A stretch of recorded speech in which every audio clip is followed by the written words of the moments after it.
Hola a todas y todos. En este video quiero mencionar algunos trastornos neuropsicológicos, no sin antes mencionar qué es la neuropsicología, que básicamente es una ciencia nueva que se aproxima al estudio de las relaciones entre las funciones cerebrales y la conducta humana.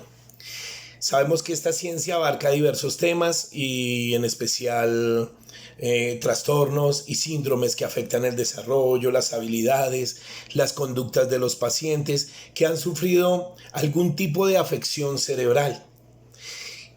Cada trastorno tiene unas características especiales y lo más importante es lograr hacer un buen diagnóstico, tener un buen conocimiento etiológico de él y cuál es el tratamiento de cada uno de estos elementos faltantes, digámoslo así, en el desarrollo de la persona, en el desarrollo normal de su cerebro. Voy a hablar de la afasia, que es caracterizada como un trastorno a consecuencia de una lesión cerebral responsable del lenguaje.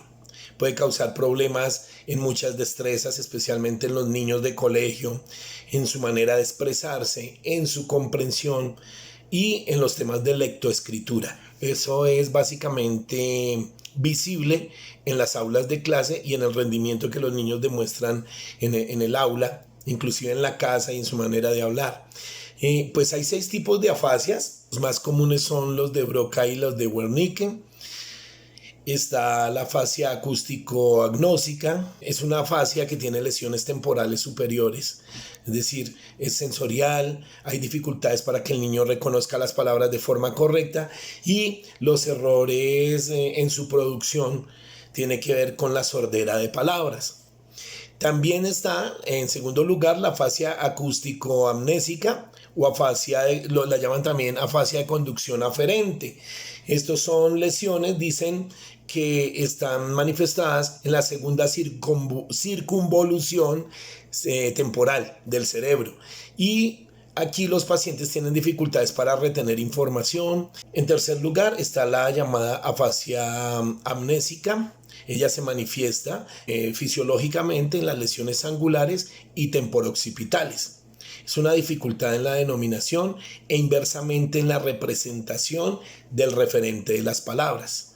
Ella se asocia igualmente con una agnosia visual y dificultades en la categorización de los objetos que la persona ve.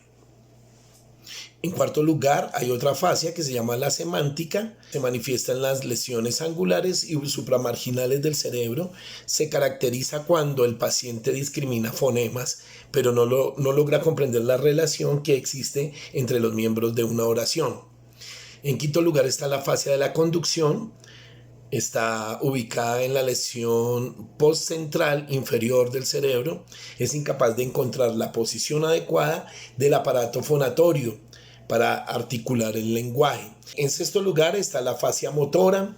Ella es llamada también la afasia de Broca. Se manifiestan fisiológicamente en las lesiones de la tercera circunvalación frontal. Se caracteriza por la desaumatización del acto verbal articulatorio y el agramanismo, es decir, el paciente puede producir sonidos aislados, pero al mismo tiempo tiene dificultades al ejecutar los cambios necesarios para pasar de un fonema a una sílaba o de una palabra a otra. Por último está la afasia dinámica, es la que llaman la afasia motora transcortical. Ella está manifestada en las lesiones prefrontales. Bien, eso digamos son las 7 afasias manifestadas en los trastornos, exteriorizadas, y al mismo tiempo pues se presentaron las fisiologías cerebrales grosso modo. Los síntomas que podemos encontrar en las personas con este trastorno o estos trastornos, lógicamente se ven manifiestas en la dificultad para expresarse al hablar, en los problemas para lograr entender una conversación, no logra obtener una conversación fluida y también las dificultades para leer y escribir. El tratamiento que sugieren Lógicamente, pues tiene que ser con terapias del lenguaje. Si es en niños, pues lógicamente hay un procedimiento, es llevado a medicina general, luego llevado a medicina pediátrica, posteriormente ya se le asignarán las citas, ojalá por psicología, porque lógicamente desde la psicología clínica se pueden abordar inmediatamente estos casos. Después el niño pasará a sus terapias del lenguaje. La rehabilitación la puede hacer con un patólogo del lenguaje, incluyendo ejercicios externos en los que los pacientes se entrenan y poco a poco aprenden a leer, a escribir, a seguir instrucciones y a repetir todo lo que oyen. El tratamiento, por lo general en las EPS, es de forma individual, pero hay instituciones donde también lo hacen en forma grupal. Un segundo trastorno neuropsicológico puede ser la agnosia. Viene de un término griego que significa desconocimiento, es decir, se refiere a la incapacidad para poder reconocer e identificar la información que llega a través de los sentidos, especialmente la vista. Entonces, las agnosias se dividen en dos partes principales de acuerdo a cómo el paciente lo manifieste. Cabe destacar que la agnosia más común es la visual y no afecta la conciencia o la capacidad del razonamiento consciente. Dentro de la clasificación podríamos mencionar la agnosia perceptiva y la agnosia asociativa. La perceptiva se refiere, como lo estaba diciendo, a incapacidad de percibir la información completamente. Es decir, solo se recibe la información más detallada y minuciosa, pero por pequeñas partes. Ahora, la agnosia asociativa se refiere a la incapacidad de recibir la información recibida. O sea, la información llega correctamente, pero después es difícil llegar a describirla. Las causas, la etiología de esta problemática es el resultado, lógicamente, fisiológico de una lesión cerebral, concretamente en las áreas receptoras secundarias situadas en el tálamo. Esta lesión se puede ver también a un traumatismo cráneoencefálico, de pronto algún accidente relacionado con problemas cerebrovasculares. También se puede dar por demencia, por intoxicaciones con monóxido de carbono y otro tipo de desórdenes neurológicos que hacen que se alteren todas estas funciones. Dentro de los tipos de agnosias y sus derivados está entonces la que mencionaba, que es la visual, la cromática, la agnosia de colores y su confusión. La alexia, que es también la confusión de palabras. La agnosia digital, la espacial. La topográfica, que se refiere a la incapacidad que tiene la persona para orientarse. La auditiva, que se refiere a la auditiva verbal, tiene que ver, o sea, si no escucha bien, pues no va a poder hablar bien. O la afasia de Wernicke, también la auditiva no verbal o la amusia receptiva, dicen algunos libros así. Bueno, está la táctil, que también tiene que ver con la manera como percibo los objetos desde el punto de vista físico, cómo los puedo relacionar con dolor o con placer. Está la agnosia gustativa y la última, que es la olfativa y se llama anosmia. El tratamiento que se puede realizar con este tipo de pacientes pueden ser una rehabilitación cognitiva.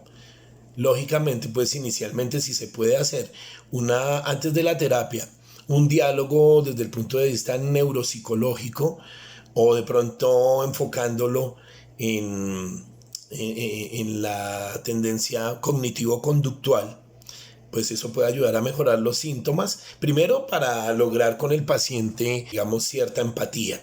Y con base en eso se pueden hacer trabajos, es decir, si hay empatía, ya es más fácil trabajar con el paciente. Sin embargo, con la entrevista inicial se pueden lograr muchas cosas y de ahí en adelante. Para evaluarle los déficits como la rehabilitación, lógicamente eso no lo podemos hacer nosotros directamente, eso lo hace el neurólogo. Pero sin embargo, teniendo nosotros los resultados de neurología, ya podemos hacer un trabajo psicológico más serio. También se ha probado que con ciertas terapias muchos pacientes tienden a mejorar.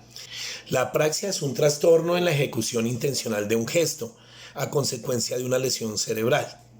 Es un trastorno neurológico caracterizado por la pérdida de la capacidad de llevar a cabo ciertos movimientos que concuerden con lo que se está hablando, lo que se está diciendo, con la coordinación del tono muscular y con la coordinación, el deseo de querer realizarlos. Hay una disociación entre la idea, o sea, el paciente sabe lo que quiere hacer, y la ejecución motora, donde el paciente carece del control.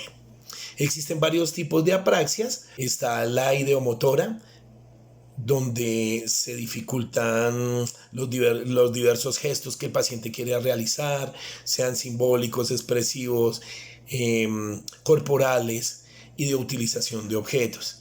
Está la apraxia ideacional. Ella se refiere a una perturbación en la secuencia de las acciones o en la alteración de la sucesión lógica y armónica de algunos gestos elementales. Algunos de estos gestos pueden ser la realización de ciertas tareas. Por ejemplo, la manera como se puede coger el celular, la forma como se coge el lápiz, la manera como quiero hacer un movimiento de negativismo o un movimiento positivo, un no, un sí. Hay otra apraxia que se llama la apraxia de vestir. Dicen los neurólogos que se debe a una lesión en el lóbulo parietal del hemisferio izquierdo. Esto es una alteración que hay en el conocimiento del cuerpo y de su relación con los objetos y con el espacio en el cual se está desplazando. Otra apraxia se llama la construccional.